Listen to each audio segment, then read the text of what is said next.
So then when you got older, or as life progressed, you became friends with homosexuals. Well, And which I is don't, like how you end up being roommates and friends with homosexuals when your dad taught you this, then uh well, I want. assume homosexuals feeding you the word of God, you receiving that. It's like you at what point did you just say Well, this is the thing. it's Relationships are relationships, true? and God was teaching me a valuable lesson about who He is.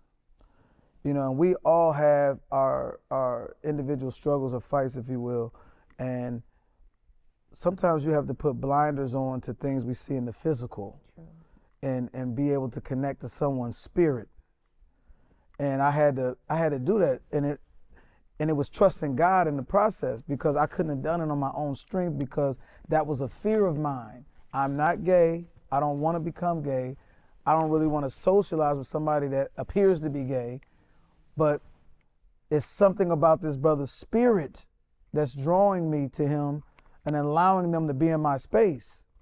And as I opened up and yielded to the spirit, because it was not my flesh at all, Wow, right. I allowed certain people to come into my space. And it was probably the greatest blessing of my life, Because of the friendships that because you of the made. friendships that I built. Some of my greatest, friendships was built with, individuals that are not 100% heterosexual. Yeah. Okay. So even in that journey, I was going to ask you. So as you were going through that, learning that, even the spiritual, did you ever experience other men? Did you ever say, "Let Absolutely me not. find out"? No. Because this is okay. Absolutely not. Okay, No, so no. It's no part of my chemical makeup do I ever or been curious or wanted to do anything sexual with a man. okay. So then, thank you for clearing that up. Yeah. That's just to me. It's inquiring minds want to know, right? Because the way you got through that, and I love that the Spirit of the Lord led you through that, and now you where you are today.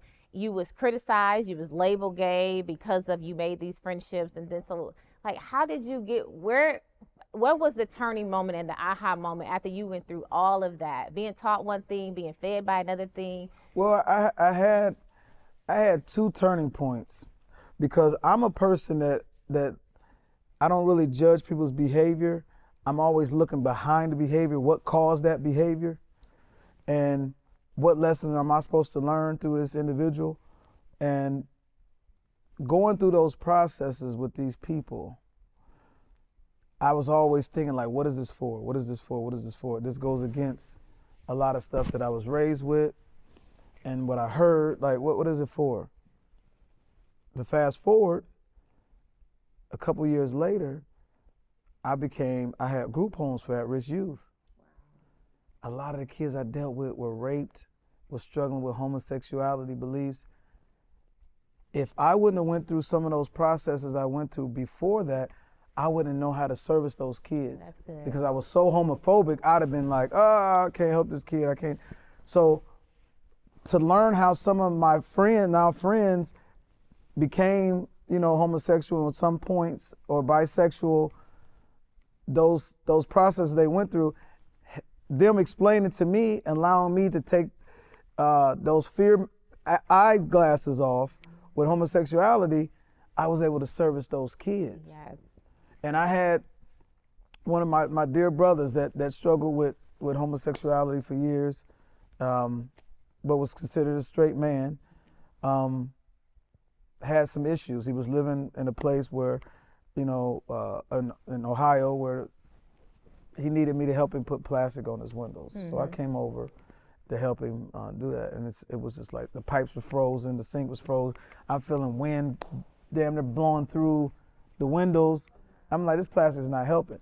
So in my heart was saying, you have 3 bedrooms. Right. I already had one roommate, was a straight guy that I went to college with, whatever. And I'm like, you have another room. This dude can't stay here. He needs to stay with you. But my flesh was saying, oh no. Don't do it. They're gonna think I'm gay if I let this guy stay with me. I don't wanna do that. But my spirit man, which is my God man, said, dude, offer him a room at your place. Do you care about what popular opinion or do you care about what I think about you? Oh, I love that. And I had to focus on what God felt about me and say, forget popular opinion.